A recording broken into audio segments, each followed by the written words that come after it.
नमस्कार, मैं कमलेश कबीर, आपका एक बार फिर स्वागत करता हूँ इस नए एपिसोड में।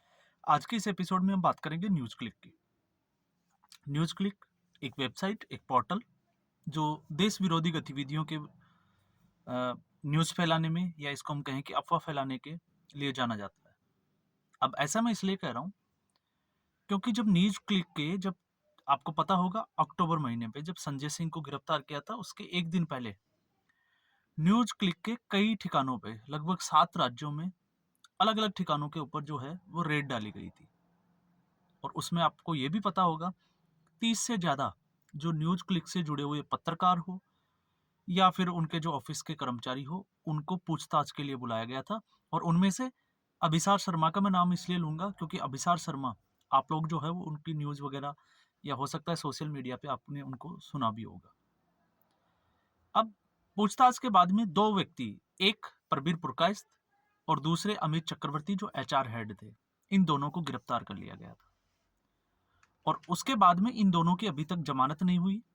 अभी जो सुनवाई हुई परसों, उसमें इनकी जो न्यायिक अवधि थी, उसको 15 मार्च तक के लिए बढ़ा दिया गया है। मतलब हम इसको ऐसे भी समझ सकते हैं कि कोर्ट की जो कार्रवाई हुई परसों की, उस कोर्ट की जो कार्रवाई में कोर्ट की जो टिप्पणी थी, वो हमारे लिए बहुत अहम है। और वो इसलिए है क्योंकि जब इन दोनों व्यक्तियों को पकड़ा गया था, अमित चक्रवर्ती और प्रबीर पुरकायस्थ, आरोप बड़े गंभीर थे, इसलिए यूएपीए लगाया गया था। क्यों लगाया गया था? क्योंकि इनके ऊपर आरोप थे चीन से फंडिंग के तहत जिसको कहते हैं कि देश विरोधी प्रोपेगेंडा फैलाना। और उसमें से एक प्रोपेगेंडा ये भी होगा, आपको पता होगा, चाहे वो अरुणाचल में डोकलांग में भारतीय सेना की जो है वो चीन की सेना के साथ भिड़ंत होना, या अरुणाचल के जो नक्शा है उसको भारत के नक्शे के साथ जोड़ के नहीं दिखाना। ये तमाम तरह की जो खबरें हैं वो न्यूज़ क्लिक के पोर्टल पे आप देख सकते हो। इन्होंने ये खबरें फैलाई थी और इसके एवज में जो है वो चीन से कई कंपनियों के पीएडीएस से इनके लिंक साबित हो चुके थे और लगभग 4 लाख के आसपास जो है वो ईमेल डिजिटल फुटप्रिंट के तहत इनके यहाँ से 300 इलेक्ट्रॉनिक गैजेट्स वो भी बरामदगी हुई थी। तो ये सारी जो बरामदगी बरामदगी जो हुई थी उसके बाद में इन दोनों को गिरफ्तार किया था और बड़ी डेवलपमेंट ये थी कि इसके एचआर हेड जो अमित चक्रवर्ती था वो अब सरकारी गवाह बनने के लिए तैयार हो गया था और वो सब कुछ बताने के लिए जो है वो तैयार है। ऐसी स्थिति में अदालत ने एक बहुत बड़ा जिसको हम कहें कि एक जिसको कहें एक कमेंट में बहुत बड़ा, चाहे वो दिल्ली पुलिस की आईटी सेल हो चाहे और कुछ भी हम कहें जांच एजेंसी हो, उनके ऊपर जो साफ तौर से जो है वो शंका या शक जो है वो जाहिर करता है।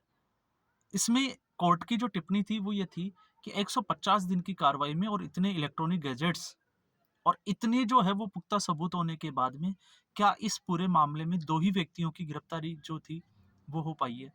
इसके अलावा बाकी व्यक्तियों को गिरफ्तार क्यों नहीं किया गया? दूसरा, दिसंबर महीने में जो है वो दिल्ली की आईटी सेल ने, जांच एजेंसी ने कोर्ट से जो है वो चार्जशीट पेश करने के लिए 60 दिनों का समय मांगा था और उसमें वो चार्जशीट पेश नहीं कर पाई, तो कोर्ट ने उसको भी जो है वो थोड़ा-सा संदिग्ध माना है। कोर्ट ने कहा कि आपको 60 दिन का समय दिया गया था और अब भी जो है वो आप समय माँग रहे हो, इसलिए आपको ज़्यादा समय तो नहीं लेकिन 20 दिन का समय जो है वो दिया जाएगा। तो लगभग जो है वो 20 मार्च तक के आसपास का जो है वो जांच एजेंसी को चार्जशीट पेश करने का समय दिया गया है। अब बड़ी बात आप देखिए, इसमें 2 चीज़ें जो है वो सामने आती है। एक, दिल्ली पुलिस की भूमिका, क्योंकि दिल्ली पुलिस की जो आईटी सेल है वो इस पूरे मामले की जांच कर रही है। दूसरा, हम इसको सरकार की भूमिका से भी समझ लेते हैं। तो क्या इतने पुख्ता सबूत होने के बावजूद क्या सरकार नहीं चाहती कि इन लोगों की गिरफ्तारी होनी चाहिए, या फिर दिल्ली पुलिस जो है वो ये नहीं चाहती, जानबूझ के इसको जो है वो डिले कर रही है? क्योंकि अलग-अलग केसों में जो है पुलिस की चाहे भूमिका हो या फिर जो है वो सरकार की भूमिका, इन दोनों के ऊपर ही प्रश्न चिन्ह ज़रूर और सवालिया निशान ज़रूर खड़े हो जाते हैं। क्योंकि जहाँ पे गिरफ्तारियाँ जो है वो ज़्यादा होनी चाहिए थी। ऐसा इसलिए क्योंकि क्या बाकी के लोग जो थे, क्या वो झूठ का प्रोपेगेंडा नहीं फैला रहे थे? या क्या उनको फंडिंग नहीं हुई थी? क्योंकि तीस्ता सितलवाड़ जैसे लोग, हालाँकि तीस्ता सितलवाड़ को एक अलग केस में जो है वो गिरफ्तार किया गया था और गिरफ्तारी का वजह थी, वो कश्मीर को जो है वो भारत का अभिन्न अंग मानने के लिए जो है वो तैयार नहीं थे। वो मानते ही नहीं थे कि जम्मू कश्मीर जो है वो भारत का अभिन्न अंग है। और ऐसे लोगों के खिलाफ पुख्ता सबूत होने के बावजूद अगर जांच एजेंसियां या चाहे हम इसको सरकार के ऊपर बात करें, अगर इसको लोकसभा चुनावों को लेके या किसी और वजह से अगर इसको डिले कर रही है, तो फिर इससे सरकार की जो मंशा है उस पर सवाल जरूर उठने ही चाहिए। क्योंकि बाकी दूसरे केसेस में आप देख लीजिए, जहाँ पे संजय सिंह और मनीष सिसोदिया दिल्ली शराब घोटाले के आरोपी है, उनको जांच एजेंसियों ने गिरफ्तार किया, लेकिन अरविंद केजरीवाल उनको बार बार सम्मन देने के बावजूद जो है वो ईडी अभी गिरफ्तार नहीं कर रही है। तो इससे जो है लोगों के मन में, क्योंकि 3 अक्टूबर के बाद में आज देख लीजिए फरवरी जो माह है वो जाने वाला है, और इतने दिनों के बाद में जो देश विरोधी जो पत्रकार थे, लगा था लोगों को कि इस बार जो है वो कुछ होने वाला है, इन लोगों की गिरफ्तारी होगी, इनको सबक सिखाया जाएगा, लेकिन वही ढाक के तीन पात का जो है एज इट इज चल रहा है। और बहुत से पत्रकार जो है वो आज भी वही वीडियो चला रहे हैं, वो वीडियो सोशल मीडिया पे वो अवेलेबल है, वो आज भी जो है वो पत्रकार बने हुए हैं, लगातार जो है वो नए नए टॉपिक्स के ऊपर वो वीडियो बना रहे हैं। और इनमें से कई पत्रकार तो ऐसे भी हैं जो अभी भी जो है वो ऐसे ही, चाहे वो देश विरोधी कहें चाहे मोदी विरोधी एजेंडा जो है वो चला रहे हैं। इससे जो है वो थोड़ा सा सरकार की मंशा पे जो है वो सवाल जरूर उठता है। और ये जो टिप्पणी है ये उस वक्त की गई है जब आप देखिएगा पैरेलल एक अरविंद केजरीवाल का केस चल रहा है, एक किसान आंदोलन जो खड़ा हो चुका है, क्योंकि किसान आंदोलन पे भी ये लोग जो है वो अभी वीडियो बना रहे हैं, सोशल मीडिया पे डाल रहे हैं, तमाम तरह की चीजें जो है वो सामने आ रही है।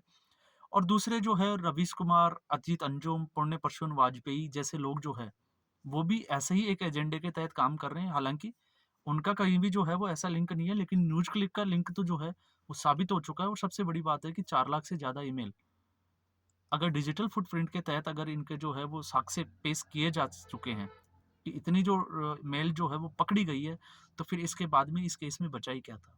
लेकिन ऐसा नहीं हुआ, तो दुर्भाग्य से हम कह सकते हैं कि इस देश में जो है वो कई बार लगता है कि कुछ चीज़ें जो है वो बहुत अच्छी होने वाली है, लेकिन फिर जो है वो थोड़े समय बाद में ऐसी खबरें जो है वो ज़रूर लोगों के मन में शंका ज़रूर पैदा करती है कि क्या कहीं ये मिलीभगत तो नहीं है या तमाम तरह की चीज़ें।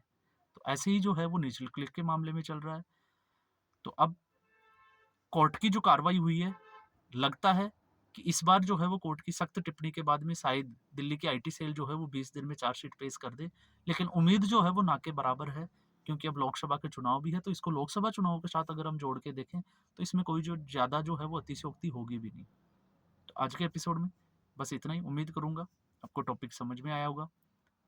अगर आपको जो है अच्छा लगा टॉपिक तो इसके लाइक करें, शेयर करें और चैनल को जरूर सब्सक्राइब करें।